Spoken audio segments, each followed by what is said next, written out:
find work again. How about that? It just shows you. The jobs are there if you get off your backside and get on your bike. And if I can hang on to this job, a bike's first thing I'm saving up for. Oh, fruit of my womb! You seem a bit down at dumps, Mother. Don't say wireless is on blink again. Oh, it's true what they say. Children bring thee naught but grief and sorrow. You never hit club again? Has something not happened what should have happened? How could something not happen as should have happened? And what should happen before that happened hasn't happened for years in this house. If you're talking about that there, well, you know my opinion. It's not necessarily that what causes it. Tommy Higgins reckons as how eating black puddings on an empty stomach is one thing that'll bring it on. That's why they call it Pudding Club. You'd best know. And you'd best sit down when I tell you. This our Matt. Our Matt? If he does what he's a mind to do this night, he'll be in gallows at Strangeways next assizes. Hey, you don't mean he's gone for hangman's job? Who pushed him to get his knock-time badge in Cubs, eh? And now, look, he walks straight into a good job. Qualifications, you see. You're not understanding, man. I'm telling you, the lad's going to swing. He took gun from that drawer. What gun? The gun our Jack took from that hothead while strike was on, as you know. He's taken it from this house, and he's gone to do murder. Oh, no, Mother. He's probably gone after hedgehogs up Pot Common. 'Tis not hedgehogs our lad's gone to kill. 'Tis his own father. You what? He's not still bearing a grudge, is he? Just because I wouldn't let him keep his frog spot on it, Lavvy, that time. Well, I was thinking of frogs as much as myself. 'Tis Bradley Hardacre as our Matt's gone to kill. You mean? Aye. That lad's father is Bradley Hardacre, not you. You're not even a relation. Don't be worried there, Mother. You didn't have to do that sort of thing. Aye, Bradley Hardacre. Your hour is nigh. The hand of vengeance has come to strike thee down.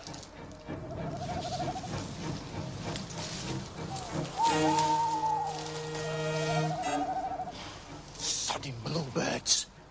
Give you away every time. Austin, meet my friend Guy Baggers. I suppose you're up at the varsity. Whenever I get the chance. And what are you studying? Oh, it's so amusing. Guy always pretends that he's training to be a spy for the Russians. Well, I don't know why you laugh. It's true. I intend to spend my whole life working for old Joe. Well, Joe Stalin, you know. Oh, yes. Father speaks very highly of him. He's a good customer of ours. We've a contract to supply the Soviet army with 500,000 camp beds. Yes, well, it's a man's life in the Russian army. Amuse your friend somewhere else, Morris. Me and your brother have men's talk to attend to, so hop it. You wish you wouldn't treat me like a child, Father? I must apologise for my father, Guy. Oh, no. So wonderfully virile, in an old-fashioned sort of way. What would you say to a turn in the garden before dinner? All right. Or failing that, we could go for a tramp in the woods. I knew from the moment we brought in that Red Indian outfit. You remember where he wore the feathers, don't you? Aren't we all sent? Yes, Father. The head of the tunnel is directly beneath the cottage hospital, the former cottage workhouse where you spent those unhappy childhood years. Yes, you don't have to keep reminding us. I think my motive is fairly well established by now. Enough of this talk. You'll need those. It's amazing. They look just like sugar lumps. Pure SBD. Perfectly stable. Unless, of course, they're made warm and moist. Now, synchronized watches. I want that explosion to occur at midnight on the dot. But I still don't see how I'm to detonate the explosion. Why do you think I made them in the shape of sugar lumps? All you got to do is to get them warm and wet at the same time. I'm not sucking these for anyone. Oh, give me strength. All your years in British industry, you've never heard of the tea break? But I don't drink tea. George Fairchild does. Excuse me, Mr. Hardacre. George, just the very man. We were just talking about you. Now, you're still all right for that night shift this evening, aren't you? Oh, yes, Mr. Hardacre. Very glad of the overtime. Come on, Agnes. Mr. Hardacre walked by you. Why, Agnes, what brings you here? I did, Mr. Hardacre. Now then, Mother, tell Mr. Hardacre just what you told me. I tell you, our Matt is looking for you now with a gun to kill you. Is he now? And why would the lad do that? No! Do you know, George? Well, Mr. Hardacre, he's at that difficult age, isn't he? He's got it into his head, one road or another, how you're his father. The chickens are coming home to roost, Father? I blame myself in a way, because I've never really put him right about birds and bees. I don't know if you've had a frank talk with your young man here, but it's one of those things you're always meaning to get around to, isn't it? By the way, though, Mr. Hardacre, as one man at world to another, there's one or two bits of theory that I don't understand myself. George, you're going to stand here prattling all night. Thank you, Mr. Hardacre. You've certainly put my mind at rest. I'll show you out, George. Come on, Mother. Is it true? Is the lad mine? He is. And if you want to know when it happened, Refresh my memory. Utterly Cemetery, Chapel of Rest, gala opening, after picnic. Why did you never let on? You took and ruined me. I swore you'd never take and ruin him. You robbed me of what was rightly mine. I could have made something of that lad. You've made him want to kill you. You see, just one of the common herd. And your old Agnes. Thanks for the warning. It's his life I care for, not yours. I don't want him to be the one to swing for you. Time we were off, Father. Here's your hat and coat. Just for tonight, Austin, I'll wear your hat and coat. You can wear mine. Why, Father? Well, you're keen enough to step into my shoes, Austin. Don't ask daft questions when you get a chance at me hat and coat. And as a special treat, you can sit in front with the driver instead of me.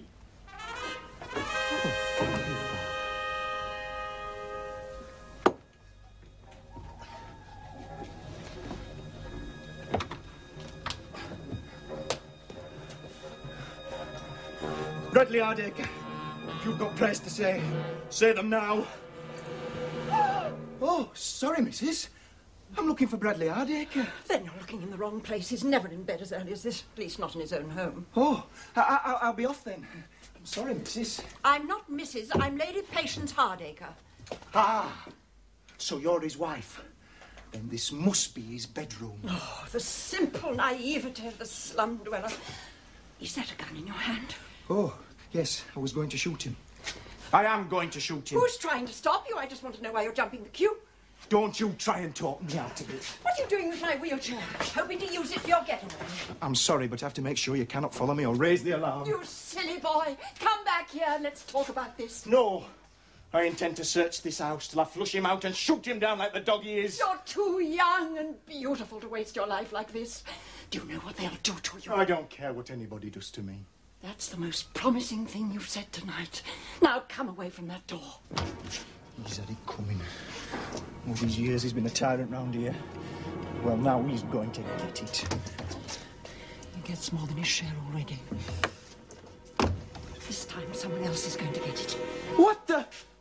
but the wheelchair. I thought you couldn't walk. I find it convenient for you to think that. I thought your legs were wasted. They are on my husband.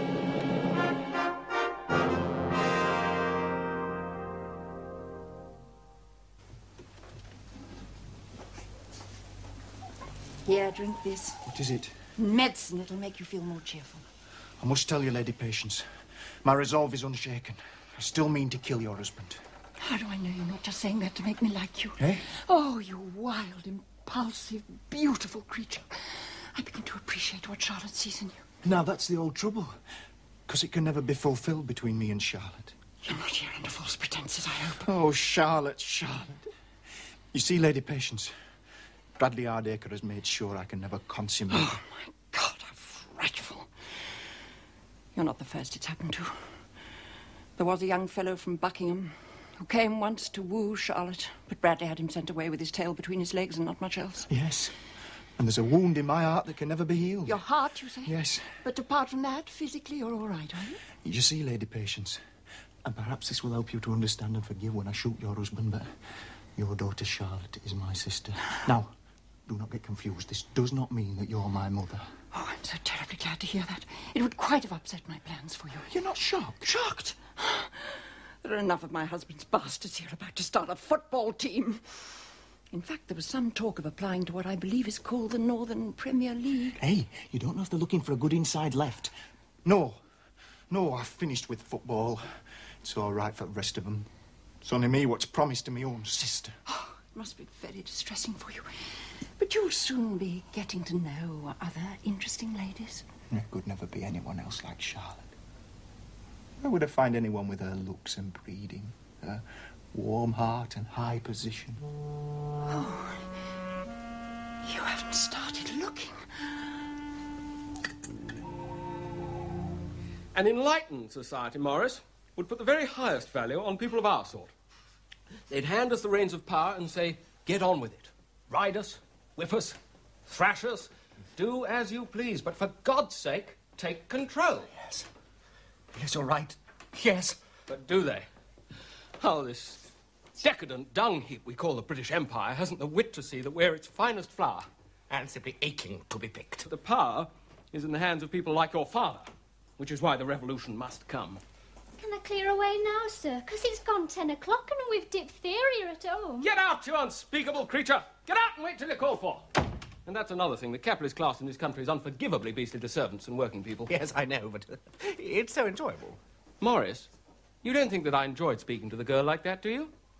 I do it for the very highest motives. I do like you, Guy. So clever. Yes. You see, it's our duty to be beastly to the lower classes. It makes them see red and so helps bring on the revolution. Super. From now on, I'll try even harder. Now, are you going to join me and become a mole in the establishment and work for the Soviet Union? I rather believe I shall. Splendid fellow. You're the fourth man I've recruited this week. I'd better warn you, Guy. I'm going to be frightfully keen. I say, let's have that made in again. How's that? Can you feel anything yet? No, try higher up. How's that? Oh, it's no use, it's hopeless. Don't give up. I'm sure you'll get back the use of your legs. They're not the only thing a man values the use of, Miss Charlotte. Oh, I know you miners. But you'll soon have your pick and shovel in your hands again. So, I find you again, using all your tricks and wiles to steal my Jack. He's mine! He's mine! Mine, I tell you! No, Miss Isabel. My heart belongs to Charlotte. She saved me, and I love only her. Can I dare hope that you, Miss Charlotte, could love me? Why, yes, Jack, I shall always love you, as a sister loves a brother. For I will be your sister when I marry Matthew. All me life.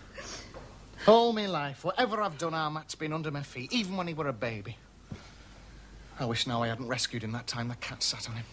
You cruel, vindictive slut! You've just been teasing him! If you two want to make an exhibition of yourselves, do it in front of paying customers. Get off home, the pair of you.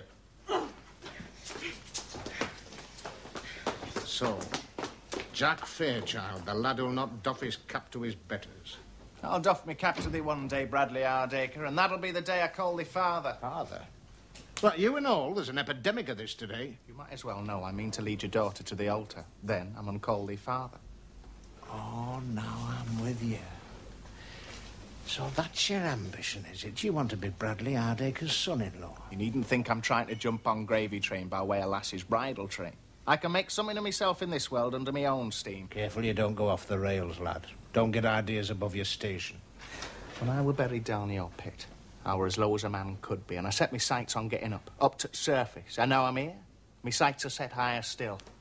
Aye, the sky's the limit. Fairchild, I don't know if what you just told me counts as ambition or premonition. But either way, you're going up. And sooner than you might think. I've never heard of a night watchman down a coal mine before. Oh, Hardacre and Son have always been innovators, George. Now, this is your pitch, and you're not to move from this spot. By the way, Mr. Austin, what exactly are we watching out for? You are just watching, George. We'll go into the technicalities once you've got the hang of the job. Now, you've brought your tea with you, and you can brew up when it comes your tea break. And that's midnight precisely, George, and not a minute before, mind. Any questions, George? No. No, I don't think so, no. Definitely no. Yes, you have, George. Your question is, excuse me, Mr. Austin, but how will I know when it's midnight? Because you have not got a watch! Oh, aye. As it happens, George, in view of your faithful service, Father and I have decided to present you with this magnificent Hunter timepiece. Normally bestowed, as you know, only on those who've notched up 50 years of continuous willing drudgery. Oh, 'tis handsome. Now, George, You can have your tea break when both of Mickey's hands are pointing straight up at the 12. Right, Mr. Austin. We'll call Roger. And finally, George, here's 2 sugar lumps for your tea. No, I don't take sugar in my tea, Mr. Austin. Why not? Well, lots of us can't afford sugar in the tea. I'm giving you these, George, that they're free. It's very kind of you, Mr. Austin, but I might get a taste for it. Then I'd be hankering for it in every cup of tea I ever had. George, I promise you, George, as a faithful, loyal servant of the company, you can have as much sugar as you want from now till your dying day. Oh. That offer, George, is only valid from midnight. Sometimes, Doctor, I think I'm going mad. Mad, Mrs. Fairchild, is a layman's word which has no place in a modern doctor's lexicon.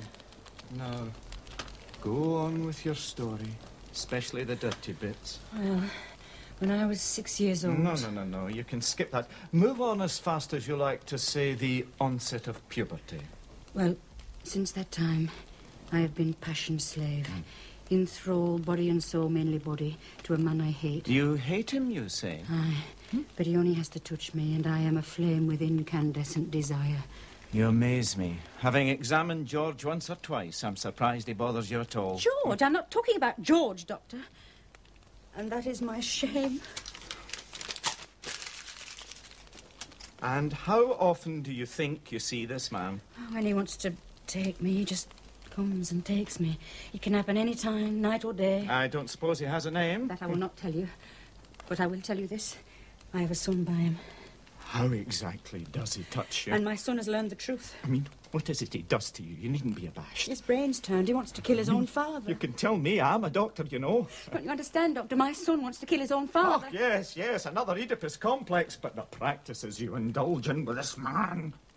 Don't tease me. Don't tease me. Oh, this is hopeless. I thought I was bad enough, but you're sex mad. Me? According to you, this whole town is a seething hotbed of sexual vice and depravity with everybody at it except me. Just hope you are mad and it's not true.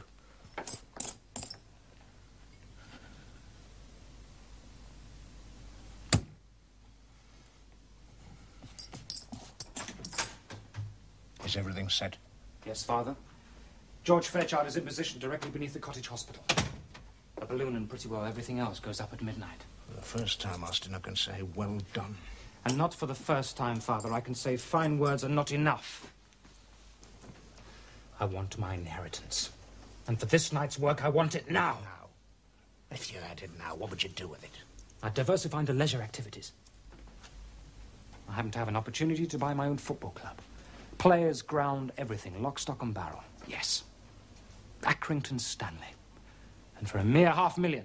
Austin, lad, it's just the glamour that attracts you. You see yourself swaggering round Accrington with a beauty queen on either arm, being seen in all the premier night spots. All right, Father, I've been doing my best to keep the velvet glove on. But now I must show you the iron fist. That sounds uncommonly like a threat. Call it what you will, Father. You're in it up to your neck. I know enough to see you swing for this night's work. After which, may I remind you, you will be a mass murderer. Oh, come, Austin, come.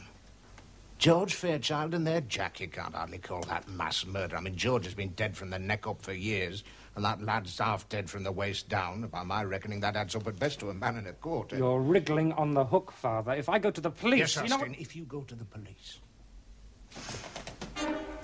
Who brought George Fairchild to the mine? Who gave him the SBD? Whose fingerprints are on the Mickey Mouse watch? If anyone's to be measured for a length of hemp, it's you, Austin. 15.5 colour, ain't it? Like I said, you're not ready. The Hardacre Empire's like a mighty orchestra. It needs a conductor with the baton firmly in his grasp, a man who knows the score. So it's no good making overtures to me, Austin. Because, to be blunt, you're no more than an instrument. Blunt, eh? Instrument, am I? Yes, Austin. As far as I'm concerned, the only way you'll get your hands on this business is over my dead body. That is the usual way, Father. What the...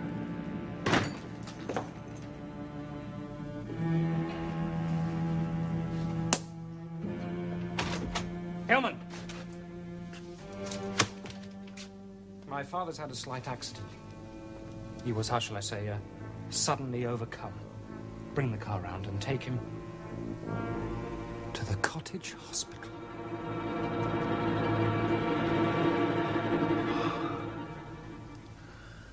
I tell you this, could deal a terrible blow to Sailor Gooseberry bushes, could this? Does everybody know about it? I'm afraid so.